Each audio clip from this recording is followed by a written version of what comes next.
Welcome class 8th in online classes of your school. Class आपको पता होगा अभी 3-4 दिन पहले हमको ये चोट लगी है, इसलिए 3 दिन तक लगभग 3 दिन तक वीडियोस हम नहीं डाले हैं। आज वही चैप्टर स्टार्ट कर रहे हैं। We are going to discuss rest portion, remaining portion of same chapter number 6 which is combustion and flame. Come to combustion and flame. इसमें ज़्यादा बातें हो चुकी हैं कंबशन के बारे में। Today I am going to discuss with you about conditions required for burning और कंडीशंस रिक्वायर्ड फॉर कंबशन। क्या कंडीशन हो सकती है?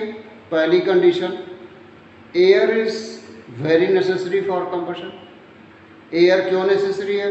Because air contains very important gas which helps in combustion, that is oxygen. So air is very essential, first thing. Second thing, flickering of flame occurs when there is insufficient air as can be seen in case B. ये देखिए, ये diagram ज़्यादा बच्चे बना के हमको share किए थे, बहुत अच्छी बात है। इस डायग्राम में क्या दिखाई दे रहा है, आज इसको एक्सप्लेन कर दे। जैसे ये फर्स्ट है तो इसमें ये कैंडल जो है, ये कैंडल की फ्लेम दिखाई दे रही है, मतलब कैंडल को जलने में कोई दिक्कत नहीं है। प्रॉपर ऑक्सीजन है इस ग्लास के भीतर, उस ऑक्सीजन को यूज़ करके ये कैंडल जल रही है, ठीक है। Sorry,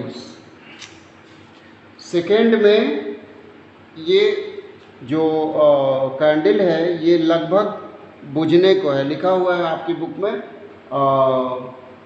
flicking of flame occurs. Flame की फ्लिकिंग होती है धीरे धीरे, मतलब हिलना डुलना इधर उधर। और थर्ड में कैंडल पूरी तरह बुझ गई क्योंकि हमने ऊपर से इसको कवर कर दिया। ऊपर से कवर करने से ग्लास को या बीकर को क्या हुआ, एयर की सप्लाई कट ऑफ हो गई। एयर की सप्लाई जब कट ऑफ हो गई तो जो सपोर्टिव गैस है ऑक्सीजन, वो नहीं प्रेजेंट है। इस वजह से यहाँ पे वो कैंडल जो पहले से एनलाइटेड कैंडल थी वो बुझ जाएगी, ठीक है बच्चों। तो ये कंडीशंस थी। पहला condition, it can be said that 3 conditions are required for the combustion. आपकी बुक में लिखा हुआ, there are three important conditions which are required for combustion. Number 1, presence of combustible substance. पहली बात तो जो जिस सब्सटेंस को हम जलाने जा रहे हैं वो कंबस्टेबल होना चाहिए। उसको हम क्या कहते हैं तब? कंबस्टेबल सब्सटेंस को क्या कहते हैं? फ्यूल कहते हैं जी, FUEL। तो जो कंबस्टेबल सब्सटेंस होगा उसको हम, अभी इग्निशन टेम्परेचर पढ़ रहे हैं तो सबसे पहले तो फ्यूल होना चाहिए, तभी कंबशन होगा। दूसरा क्या चीज़ है? Presence of supporter of combustion, that is oxygen. तो दूसरा कंडीशन है कि ऑक्सीजन होना चाहिए, ऑक्सीजन की नीड है। और तीसरा कंडीशन क्या है? Attainment of proper Kindling temperature. Attainment of proper Kindling temperature. Students, Kindling temperature को हम इग्निशन टेम्परेचर भी कहते हैं। 3 शर्तें कंबशन की। पहली शर्त, फ्यूल होना चाहिए, यानी कि कंबस्टेबल सब्सटेंस होना चाहिए। This is first necessity for combustion. Second is presence of supportive gas, that is oxygen. Oxygen का प्रेजेंस मस्ट है। और तीसरा, अटेनमेंट ऑफ किंडलिंग टेम्परेचर। आपकी बुक में लिखा हुआ, किसका किंडलिंग टेम्परेचर? उस कंबस्टेबल सब्सटेंस का किंडलिंग टेम्परेचर, यानी कि फ्यूल का किंडलिंग टेम्परेचर। किंडलिंग टेम्परेचर आपकी बुक में लिखा है, इसी को इग्निशन टेम्परेचर कहते हैं। थोड़ा सा जान लेते हैं इसके बारे में कि इग्निशन टेम्परेचर कहते किसको हैं। ये कहते किसको हैं इग्निशन टेम्परेचर? आपकी बुक में लिखा हुआ है, you might have heard of forest fires when dry grass catches fire of its own during extreme hot condition। ऐसा सुना है आपने कि नहीं सुना है? पहले ये बताइए। जब एक्सट्रीम हॉट कंडीशन होती है, यानी कि सपोज कर लीजिए जून मंथ में, मई मंथ में, जून मंथ में 12 o'clock 1 PM ऐसे समय में एक्सट्रीम हॉट कंडीशन रहता है। तो ऐसी कंडीशन में फॉरेस्ट में जो ड्राई लीव्स रहती हैं नीचे, वो अपने आप जल जाती हैं। कोई मैच स्टिक लेके जलाने नहीं जाता, अपने आप। How it is possible? कैसे होता है ये? पढ़ते हैं जरा कैसे होता है। Ignition actually there is a temperature at which a substance catches fire। एक खास टेम्परेचर होता है जिस पे कोई भी सब्सटेंस फायर कैच कर लेता है। इसी टेम्परेचर को हम किंडलिंग टेम्परेचर कहते हैं। ठीक है, लिखा है have you ever thought why a match stick does not catch fire on its own? बहुत अच्छी बात। मैच स्टिक अपने से क्यों नहीं जल जाती? अपने से क्यों नहीं जल जाती? क्योंकि मैच स्टिक अपने आप किंडलिंग टेम्परेचर पे नहीं पहुंचती, इसलिए नहीं जलती। ठीक है, उसके बाद लिखा हुआ है sometimes we use paper, straw और kerosene oil to start fire in angithi. अंगीठी सबको पता होगा। उस अंगीठी में कोल तो फ्यूल है ही, फ्यूल है कोल, लेकिन कोल भी अपने आप आग नहीं पकड़ेगा, अपने आप फायर कैच नहीं करेगा। उसको जलाने के लिए कभी कभी स्ट्रॉ हम यूज़ करते हैं, पेपर यूज़ करते हैं, जिससे हम फायर कैच करते क्या है तब? जो कोल का किंडलिंग टेम्परेचर है या इग्निशन टेम्परेचर है, उस टेम्परेचर पर लाने के लिए कोल को हमें पेपर और स्ट्रॉ का सहारा लेना पड़ता है। क्लियर हो रहा है? Actually there is a temperature at which a substance catches fire. Thus, the lowest temperature at which a substance burns, the lowest temperature at which the substance burns is known as its kindling temperature. याद रहेगी definition? आप जरूर open किया करिए page. जो page हम explain करते हैं वो पेज आपके सामने ओपन होना चाहिए बुक में। पेज नंबर 88 पे ये चीज लिखी हुई है। The temperature of combustion is highest temperature reached during combustion.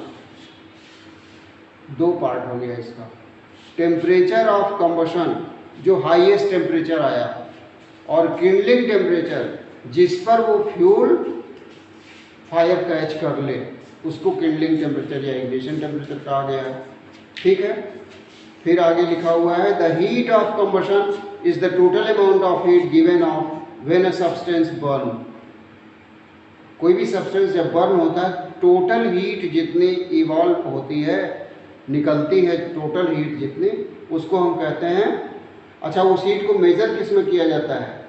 लिखा है heat given of when a substance Burns, it is measured in calories और जूल्स। तो यूनिट क्या है हीट को मेजर करने का? कैलोरी या जूल है। कैलोरी और जूल। ठीक है, this is unit to measure heat. लिखा हुआ है कि as long as the temperature of a substance is lower than its ignition temperature, a combustible substance cannot catch fire of its own। जब तक किसी सब्सटेंस का टेम्परेचर उसके ignition temperature से लोअर रहेगा, तब तक वो सब्सटेंस जलेगा नहीं। जब उस सब्सटेंस का टेम्परेचर उसके इग्निशन टेम्परेचर को टच कर जाएगा या इग्निशन टेम्परेचर से अधिक हो जाएगा, तब वो सब्सटेंस अपने आप जल उठेगा। ठीक है, ये बात लिखी हुई है। One thing must be keep in mind that for the combustion of any combustible substance it must be heated so that it reaches its ignition temperature. Now you can know all of these facts clearly that number 1, coke, charcoal or wood is burnt in a hearth by using some straw or paper। Coke या कोल को जब जलाना होता है तो हम use करते हैं। wet paper does not burn while dry paper catches fire immediately। Dry paper fire immediately catch कर लेता है, वेट पेपर नहीं कैच करता। क्यों? क्योंकि वो अपना इग्निशन टेम्परेचर बहुत जल्दी ऑब्टेन कर लेता है ड्राई पेपर, और वेट पेपर इग्निशन टेम्परेचर जल्दी नहीं ऑब्टेन कर पाता है, ये रीजन है। थर्ड पॉइंट लिखा हुआ है cooking oil catches fire when kept for long time on a burning stove. जो कुकिंग ऑयल है उसको अगर देर तक छोड़ दिया जाए बर्निंग स्टोव पे, आपके घर में जो भी है सीएनजी पीएनजी जो भी है, या आपका ये है सिलेंडर है गैस का, इसमें कौन सी गैस होती है, एलपीजी, ठीक है। तो इसका जो स्टोव है उसको एनलिटन करके जला करके उस पर ईडिबल ऑयल रख दिया जाए किसी यूटेंसिल में, थोड़ी देर बाद वो फायर कैच कर लेगा। क्यों? क्योंकि इग्निशन टेम्परेचर पे पहुंच जाएगा वो ऑयल, इसलिए फायर कैच कर लेगा, ठीक है। अब अबाउट इन्फ्लेमेबल सब्सटेंस थोड़ा सा लिखा हुआ है, बस इसको पढ़ लेते हैं, इसके बाद फायर हम लोग पढ़ेंगे नेक्स्ट ऑनलाइन क्लास में। The substance having very low ignition temperature that can catch fire and burn easily with a flame are called inflammable substance. तो इन्फ्लेमेबल सब्सटेंस किसको कहते हैं? जिसका इग्निशन टेम्परेचर बहुत लो और जो इजीली फायर कैच कर लेते हो। एग्जाम्पल दिया हुआ है आपकी बुक में, LPG, CNG, petrol, alcohol, diesel, kerosene oil, ether, benzene etcetera, these all are inflammable substances. This is all for today. Students, revise page number 86 to 88. This is your homework for today. Revise page 86, 87, 88 as explained today in online class. ठीक है? And in next online class we will study about fire. Students, stay home and be safe. Thank you, class.